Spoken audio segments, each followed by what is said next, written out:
If a child is born amidst the chaos of war, in the screaming roar of bombs and the smoke that dims the sky, before they've spoken a word, taken a single step, or committed even the smallest wrongdoing, then why must they suffer? What reason could there be for such a fragile life to be crushed under the weight of loss and sorrow? Is it an invisible punishment from a past life, one they no longer remember and thus cannot comprehend? Or perhaps on a deeper level, it is a lesson, one their soul chose courageously long before entering this world, carrying with it an ancient vow never spoken aloud.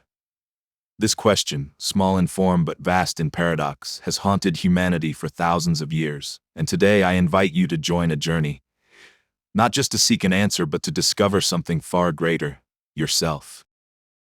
This is a journey to the origin of karma, not as a cold verdict passed down by the universe, but as a mysterious map guiding the soul toward its own growth.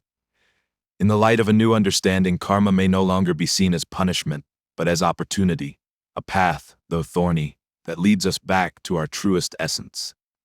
In this video, we won't stop at rigid definitions or repeated teachings. We'll go beyond old frameworks and expand our vision. Let us listen to the call from many directions. From the heart, yearning for justice and love, from modern science exploring the nature of consciousness and reality, from philosophical systems daring to ask the questions no one has answered, and from the spirit of humanity, ever seeking to understand both itself and the universe it inhabits. Together, we will redefine karma, not as a shackle of fate, but as a subtle and intelligent mechanism through which the soul evolves. Every experience, whether joyful or painful, carries meaning. They are stepping stones, helping us rise, teaching us to love more deeply, to forgive more often, to live more consciously, and ultimately to become whole. We grow up hearing familiar phrases that feel almost self-evident. You reap what you sow, the law of cause and effect, karmic consequences. These ideas echo in our parents' teachings, in everyday stories, in religious texts, and in the subconscious fabric of Eastern culture. But have you ever paused to ask, is karma truly real? Or is it a framework we've constructed, a human attempt to find meaning in the seemingly senseless, in undeserved suffering, unexpected blessings, and injustices no one can explain?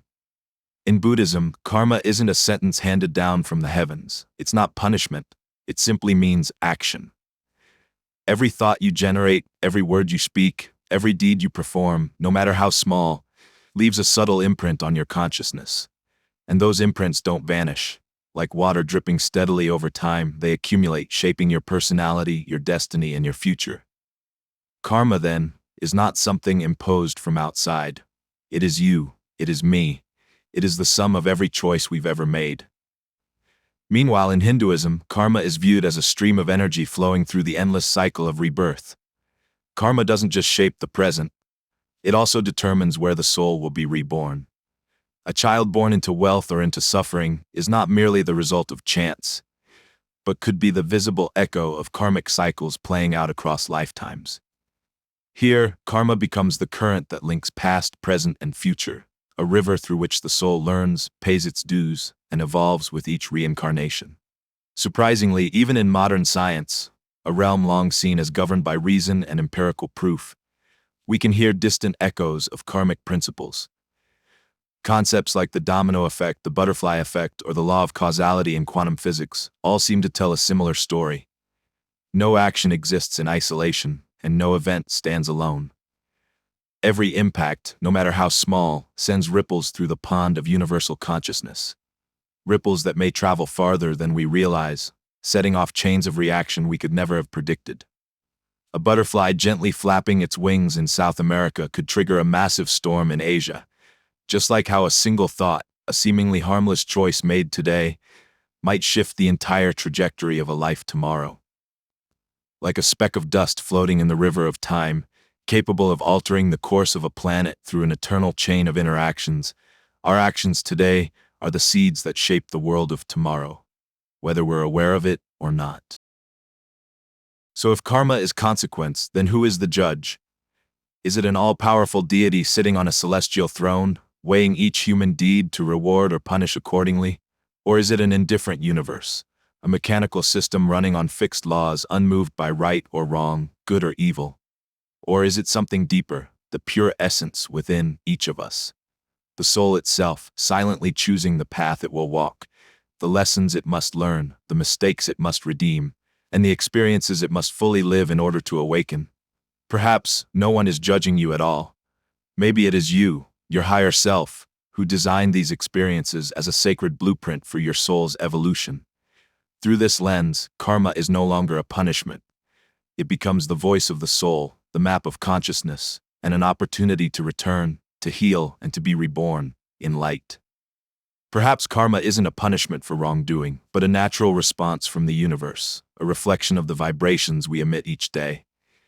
When you act from love, you send out waves of compassion. When you act from fear or anger, you release vibrations that match. And the universe, like a great cosmic mirror, reflects it all back. When we understand this, we begin to step out of the role of victim and into the role of creator. Karma is not meant to frighten us, but to awaken us, to help us live with awareness, knowing that every thought, every action, every choice holds the power to shape the reality we live in. We're often taught to think of karma as punishment, as if someone, somewhere is watching us, taking notes, and waiting to strike the moment we make a mistake. But is that really true? Is karma truly some invisible whip from above? Or is that just an outdated lens shaped more by fear than by understanding? In truth, no one is being punished for their sins. What people experience is simply the return of the energy they once put out, their thoughts, words, and actions echoing through the universe and finding their way back, like sound waves bouncing off the walls of time and space. Karma isn't a law of punishment, it's a law of feedback. It does not judge, it does not punish, it does not reward. It simply restores balance in a subtle, intelligent order. Imagine this. You are not just a small, fragile human drifting through the fleeting river of life.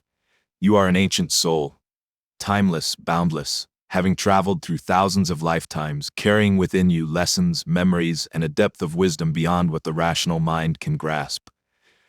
That soul, your soul, chose to enter this lifetime, not to be punished, but to learn how to forgive the unforgivable, to love even when your heart is broken, to grow not by avoiding pain, but by bravely facing it, and to rise above yourself, to become a brighter, more awakened, more authentic version of who you truly are. Life at times can feel merciless. There will be moments when you feel abandoned in a vast desert, with no map, no signs, no one by your side. You may fall to your knees, break apart, or feel the urge to give up. But beneath all the dust of suffering, something is quietly at work, something precise and profound. An invisible blueprint guiding your soul's evolution. It's not a punishment, it's not retribution for some forgotten mistake. It's a sacred invitation, calling you to awaken, to return, and to remember who you really are. It's not failure, it's the opportunity to be reborn. Let's take a look at a few very real, very human moments in life. There's someone who keeps getting betrayed in love, from one relationship to the next. Their heart is broken again and again, and they wonder, why am I always the one left behind? But perhaps they are not a victim of fate. Maybe they are a soul learning how to love themselves, learning not to trade their worth for acceptance, learning how to stand strong alone without fearing the loss of anyone. Then there's another person born into material abundance. They have everything the world admires, wealth, fame, power, and yet each night they feel empty, lonely within the walls of a luxurious home. Maybe they're being offered a lesson in true connection, that nothing external can fill the space where genuine love and heartfelt empathy are meant to live. Punishment makes us shrink in fear, but lessons help us expand. They help us grow. Each challenge stops being random or cruel and becomes a doorway to healing, a path to understanding ourselves, understanding others, and touching a higher state of consciousness.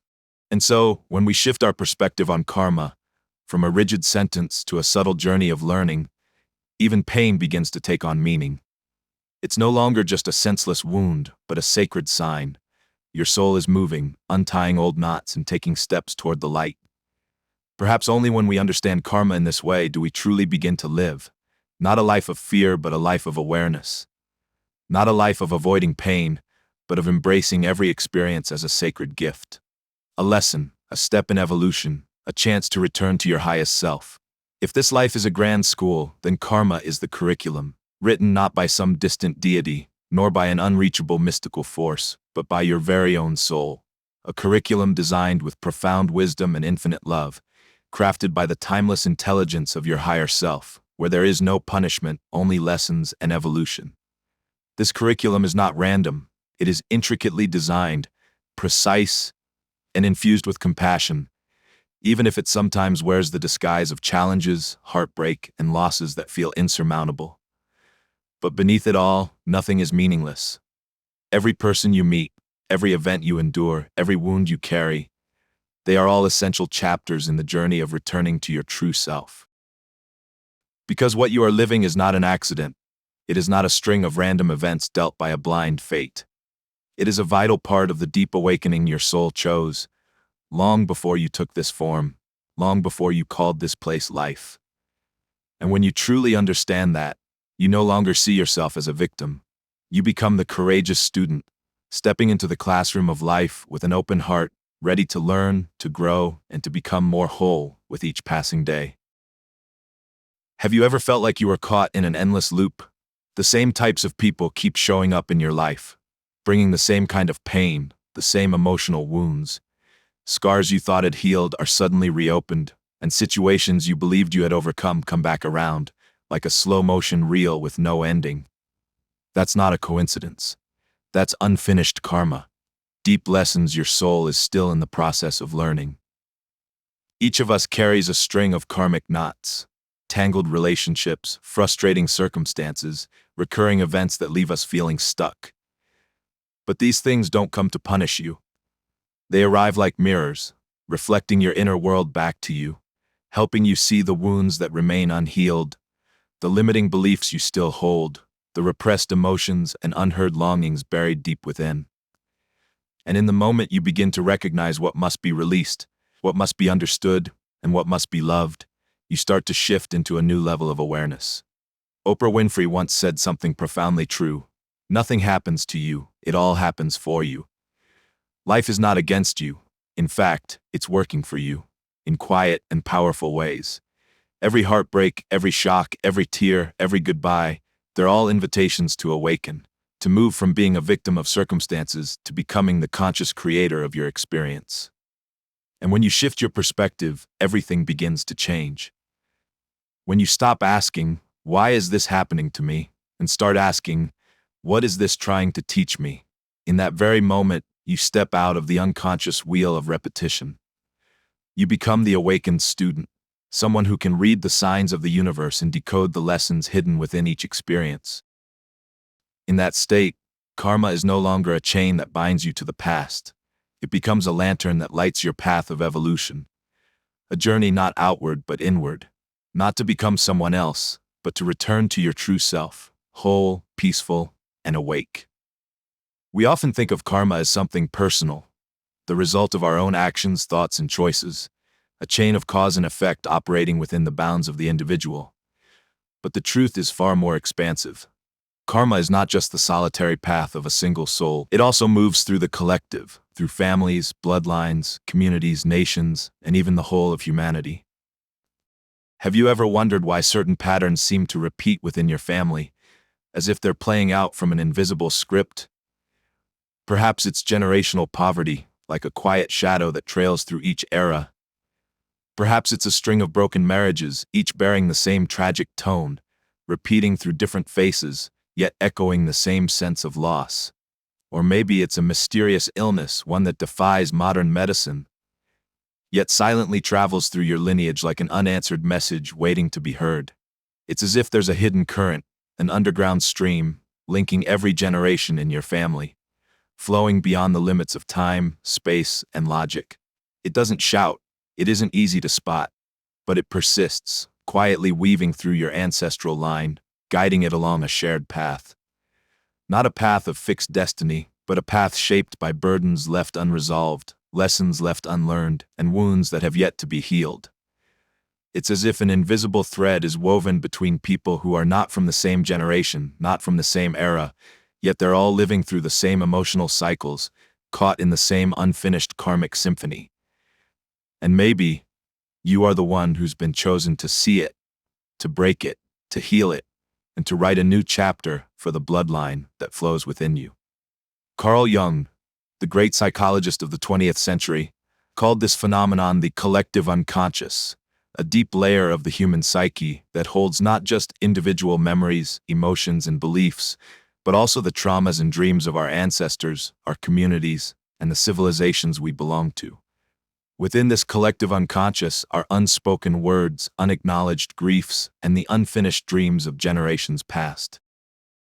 Many ancient spiritual traditions believe that each soul not only carries its own karma, but also bears a portion of the karmic weight of the family, lineage, and community into which it was born. Not as punishment, but as a bridge, a sacred point through which healing can happen. And here's the miracle. When you begin to heal yourself, you're not just liberating your own soul, you are opening the door to healing for your entire bloodline, for those who came before and those yet to be born. You are the link of transformation. When you choose to release a limiting belief passed down through generations, you don't just change your own life, you rewrite the story of your entire lineage. When you learn to forgive, to love, and to accept, you're healing wounds that have been silently carried in the hearts of your ancestors. You become the starting point of a new cycle, one where karma is no longer a burden, but a gateway to freedom. And that is the quiet, yet magnificent power of an awakened soul, one who doesn't live only for themselves, but lives as a gift, for every soul who has ever walked, and will ever walk, the great river of life. Someone once asked, "How do you erase karma?" At first, the question sounds simple, but hidden within it is the soul's deepest longing, the longing to be free, to be at peace, to live a life no longer bound by the weight of the past. It's not just a desire to escape suffering, it's a yearning to begin again, to be renewed, to live fully in the light. But the truth is, you can't erase karma the way you'd erase a mistake from a notebook of your life, because karma, at its core, is a form of energy. And according to the laws of the universe, energy cannot be destroyed. It can only be transformed. That energy, whether it takes the shape of a thought, a feeling, or an action from the past, is still active. It resonates. It reflects itself back through the reality you are living right now. So then, what can we do? The key doesn't lie in denial or escape. The key lies in transformation. And that journey begins with three things that may seem simple, yet have the power to change an entire lifetime. Awareness. Pause. Observe. Look deeply into the recurring patterns of your life. Why do the same types of people keep showing up? Why do old wounds keep resurfacing? The familiar reactions, the repeated emotions, all of these are the fingerprints of karma. And the moment you begin to truly see them, you begin the path of liberation, because the light of awareness is the starting point of all transformation. Responsibility. Don't blame others, your circumstances, or the thing we often call fate. When you are brave enough to say, "This is my lesson, I choose to learn it," you take back the reins of your soul. Responsibility is not a burden. It is a doorway into a new reality, one where you no longer live by old scripts, but begin to rewrite the story of your life. Love and compassion. No energy transforms karma more swiftly and powerfully than love.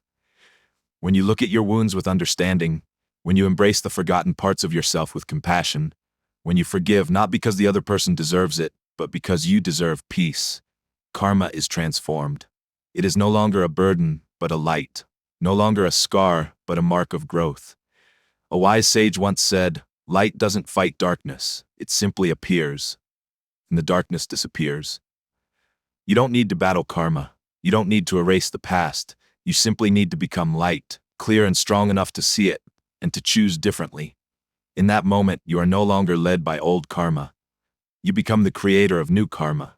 Karma rooted in awareness, in love, and in freedom. Some people believe that karma is destiny, a fixed path written long before their first cry at birth. They live as though every sorrow is fate, every loss is inevitable, and happiness is just a distant illusion they don't deserve to touch. From this perspective, life feels like an old script, and we are merely actors, forced to repeat a role we never chose and cannot change. But the truth is different. Karma is not a life sentence, and it's not a locked door. Karma is simply a set of old tracks, patterns of thought, emotion, and behavior that you've unconsciously repeated over lifetimes, over years. But remember this: you are not the train. You are the conductor. You have the power to choose. You always have the power to choose again. Every day in your life is a crossroads, a chance to steer in a new direction. You can continue down the familiar path, where the same kinds of people enter and exit, where old wounds return in new disguises, where fear echoes endlessly. That's karma on autopilot, a program left unrewritten. But you can also choose differently. The moment you become aware is the moment you gain the power to choose again. You can pause and look deeply at the pattern. You can change your reaction, choose a new thought, enter a new way of loving, and open a new path. From that moment on, you begin to rewrite karma, not by forcefully breaking the past, but by consciously choosing in the present. Freedom does not come from outside. Freedom comes from awareness, from the ability to look back, look within, and look beyond. And then choose again, from a place of wisdom and love. You don't need to destroy the old tracks entirely. Sometimes all it takes is a gentle shift of the wheel. A small movement in awareness can change the entire direction of the train that is your life. And when the direction shifts, the destination shifts. The scenery you see every day begins to change. And you begin to change too. Lighter, deeper, freer. Your life is not imprisoned by karma. Your life is guided by the level of consciousness you choose to live from. And that, right there, is the greatest gift your soul has ever been given, the ability to choose yourself again, every single day. So, karma is not a punishment. It is a sacred gift, sometimes wrapped in tears, in long nights with no clear way out, in wounds that feel impossible to heal. But if you are quiet enough to listen, you'll hear something beneath every challenge, your soul whispering, "We are learning, and I believe in you." When we shift the way we see karma, we no longer see it as a harsh punisher. We stop living in blame, fear, or avoidance of fate. Instead, we enter a new way of living, an awakened life, one where we act with responsibility, feel with compassion, and live with deep love, first for ourselves, and then for everything and everyone sharing this world with us. If this video awakened something within you, a memory, a question, or simply a quiet space to hear the rhythm of your own soul, then please click like to support content that brings depth, healing, and connection. Share in the comments a karmic lesson you've experienced, because perhaps your story might become the light someone else needs in their darkest hour. And don't forget to subscribe so we can continue this journey together, exploring consciousness, transforming ourselves, and evolving our souls in love, light, and awakening. Thank you for being here with me. I'll see you on the next journey.